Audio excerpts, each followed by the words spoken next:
Bonjour à tous et à toutes et bienvenue dans ce culte du 29 novembre 2020, un culte pour lequel nous sommes redevables à deux pasteurs. Notre pasteur de Boulogne, Elena Victario, pour toute la partie liturgique, et pour la méditation, le pasteur Roland Lepp de Valence dans la Drôme. Alors, c'est aujourd'hui le premier dimanche du temps liturgique de l'Avent, et pour nous conformer à la tradition, nous allons allumer la première bougie qui va nous donner un peu de cette lumière qui nous conduira vers Noël et tous ces événements joyeux. Mais tout d'abord, nous nous recueillons dans la prière. Si vous marchez dans la nuit, si la vie est obscure autour de vous, si votre avenir est incertain et votre présent douteux, si vous avez peur, alors écoutez la très ancienne et très noble parole d'espérance et obéissez-lui. La joie et la vie, la force et le courage vous sont donnés par celui dont la présence monte en vos cœurs. Nous prions. Éternel, je suis là des polémiques, des exclusives, des fanatismes. Chez toi, je puis entrer sans renoncer à quoi que ce soit de ma patrie intérieure. Auprès de toi, je n'ai pas à me disculper, je n'ai pas à plaider, je n'ai pas à prouver. Je trouve la paix. Au-dessus de mes mots maladroits, au-dessus des raisonnements qui peuvent me tromper, tu considères en moi simplement l'homme. Moi qui éprouve, comme chacun, le besoin d'être reconnu, je viens à toi. Et je te sais gré de me recevoir tel que me voici. Qu'ai-je à faire d'un ami qui me juge? J'ai besoin de toi comme d'un sommet où l'on respire. Amen. Nous te bénissons, Père des Lumières. Tu dissipes les ténèbres pour créer un monde lumineux, d'ordre et de beauté, qui porterait ta ressemblance. De raison et de sagesse, tu éclairas l'homme. Tu l'illuminas du sceau de ton image, pour que dans ta lumière, il voie la lumière, et que tout entier, il devienne lumière. Tu fis briller au ciel d'innombrables lumières. Tu ordonnas au jour et à la nuit de s'entendre, à se partager le temps, tour à tour, paisiblement. La nuit met fin au travail du corps fatigué. Le jour appelle aux œuvres que tu aimes et nous apprend à fuir les ténèbres, à nous hâter vers ce jour qui n'aura plus de nuit. Amen. Aide-nous, ô Dieu, à comprendre les vérités qui sont les tiennes, à chercher comment tes pensées peuvent s'inscrire dans nos cœurs. Aide-nous, ô Dieu, à vivre les idées que tu mets en nous, que nos paroles et nos actes reflètent ta présence et la beauté du monde qui est le tien. Et nous ouvrons maintenant nos Bibles dans l'Évangile de Marc au chapitre 13, versets 33 à 37 pour l'épisode dit des veilleurs. Prenez garde, veillez et priez, car vous ne savez quand ce temps viendra. Il en sera comme d'un homme qui, partant pour un voyage, laisse sa maison, remet l'autorité à ses serviteurs, indique à chacun sa tâche et ordonne au portier de veiller. Veillez donc, car vous ne savez quand viendra le maître de la maison, ou le soir, ou au milieu de la nuit, ou au chant du coq, ou le matin. Craignez qu'il ne vous trouve endormis à son arrivée soudaine. Ce que je vous dis, je le dis à tous, veillez. Aujourd'hui, c'est donc le premier jour de l'Avent, un temps d'attente et un temps d'espoir. Et l'évangile que nous venons de lire, dans le verset 33, nous dit « Prenez garde, veillez et priez, car vous ne savez pas quand ce temps viendra. C'est de ce temps que je voudrais vous parler ce matin en m'appuyant sur la prédication de Roland Lepp. Le pasteur Lepp nous raconte une de ses visites récentes à l'hôpital en tant qu'aumônier où dans une atmosphère lourde, son interlocuteur atteint du Covid l'interpelle après un long moment de silence. Dis Roland, tu ne crois pas que ce que nous sommes en train de vivre, c'est un signe des temps? Quelque chose va arriver. Je crois que nous n'avons jamais été aussi proches de ce temps. Que faut-il en penser? Jésus, en prononçant ces paroles du verset 33 sur le mont des Oliviers, s'est-il adressé à ses disciples en parlant au présent, sa mort imminente sur la croix, ou en parlant au futur? Pour approfondir, il faut sans doute rappeler qu'en français, nous n'avons qu'un seul mot, le temps, pour désigner en réalité des choses différentes.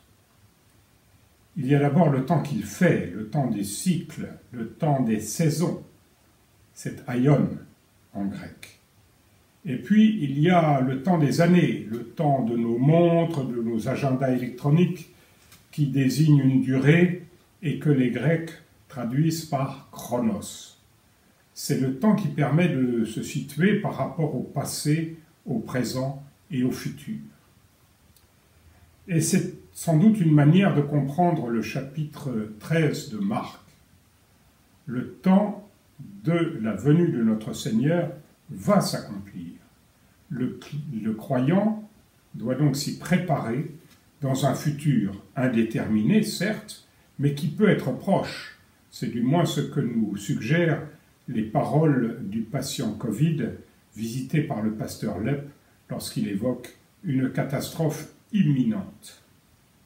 Et à chaque génération, des croyants se sont levés pour proclamer à qui voulait bien les entendre que la fin du monde était proche, que le ciel allait nous tomber sur la tête et que le temps chronométré arrivait à son échéance.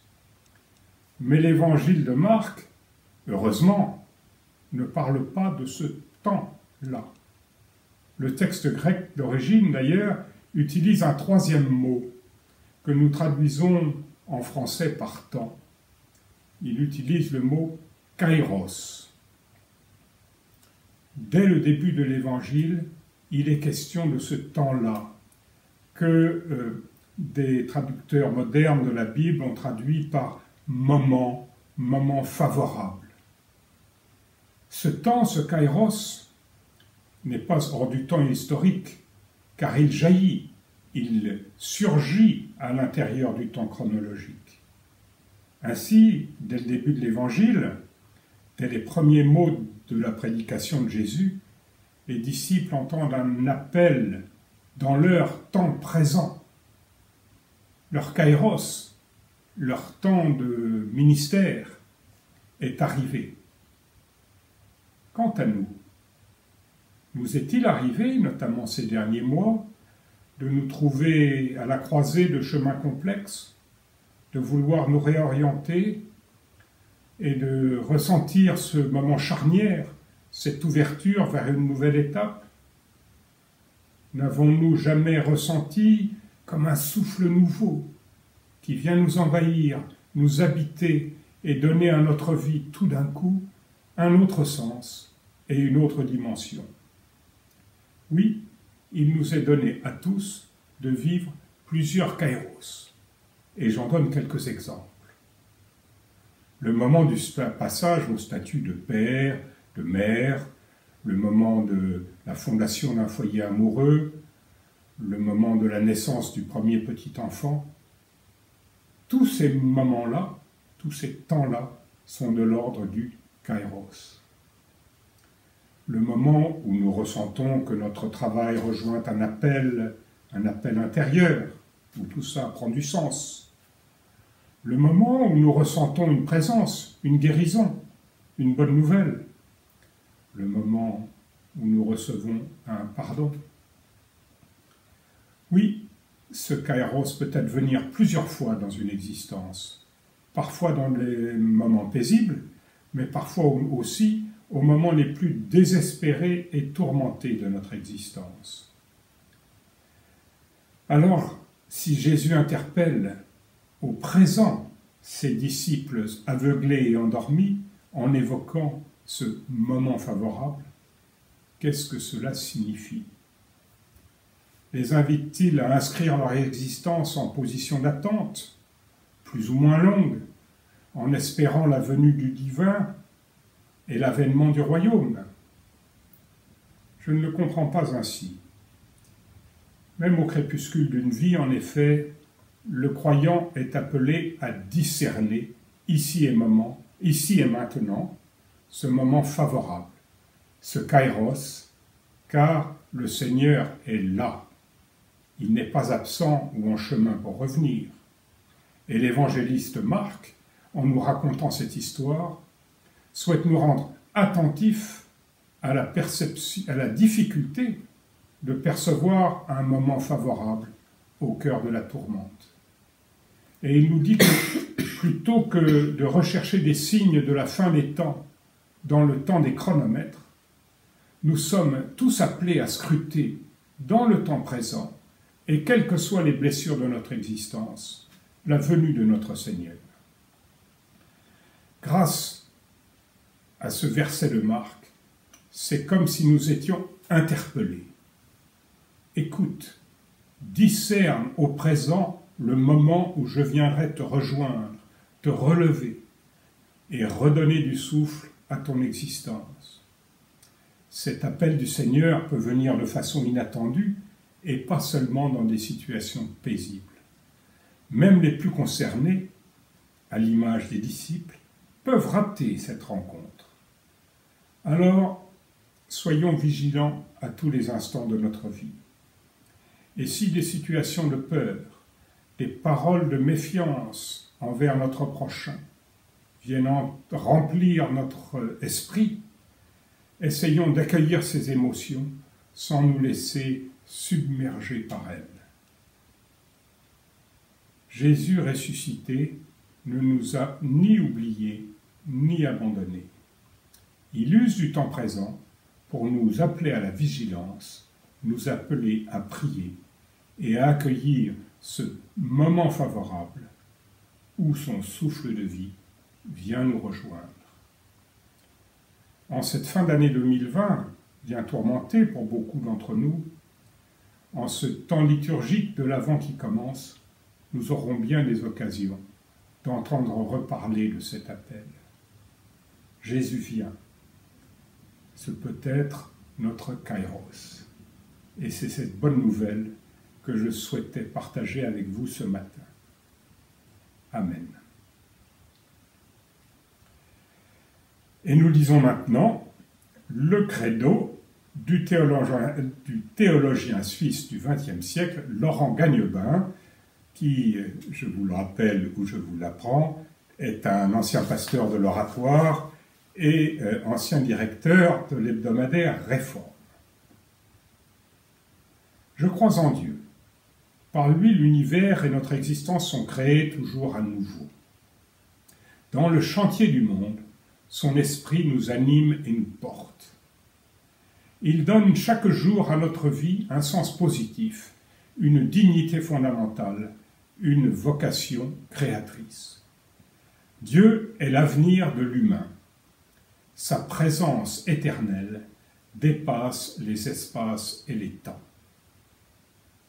Je crois que Jésus nous fait entendre sa parole. Il est celui que nous écoutons et vers lequel nous regardons pour savoir qui est Dieu et qui est l'homme. Un Dieu d'amour selon la Bible, un Dieu pour lequel l'être humain et la terre entière sont une espérance invincible. En Jésus, l'homme et Dieu sont à jamais réunis et inséparables. Je reconnais une seule Église, universelle et connue de Dieu seul. Elle existe par-delà les institutions chrétiennes et les frontières religieuses. je crois l'amour plus fort que la mort. Notre Dieu, c'est ta présence que nous te demandons, non seulement pour cet instant de prière, mais pour toute notre vie. Nous avons besoin d'être convaincus que tu es là, que tu nous accompagnes, que nous ne sommes pas seuls, abandonnés à nous-mêmes. Donne-nous de porter dans nos cœurs ta lumière et ta chaleur. Donne-nous les forces nécessaires pour notre tâche quotidienne, dans les difficultés et les épreuves de la vie. Apporte-nous ton réconfort. Ce n'est pas seulement auprès de nous, mais auprès de tous les hommes que nous te demandons d'être présents. Que ton évangile rayonne sur cette terre et que partout ton Saint-Esprit suscite des ouvriers pour ton royaume. Et maintenant, quelques mots d'envoi et de bénédiction. Dieu nous envoie dans le monde pour être ses témoins, pour transmettre son espérance et pour pratiquer son amour. Que notre recherche de ce royaume de Dieu soit sereine, active et joyeuse. C'est possible, car Dieu est proche de chacun de nous. Il nous donne sa paix, sa joie et la chaleur de son amour. Il nous bénit avec tous ceux qui le cherchent. Bon dimanche à tous et nous vous retrouvons avec joie dimanche prochain, rue du Château. Les cultes en présentiel reprennent enfin à dimanche prochain.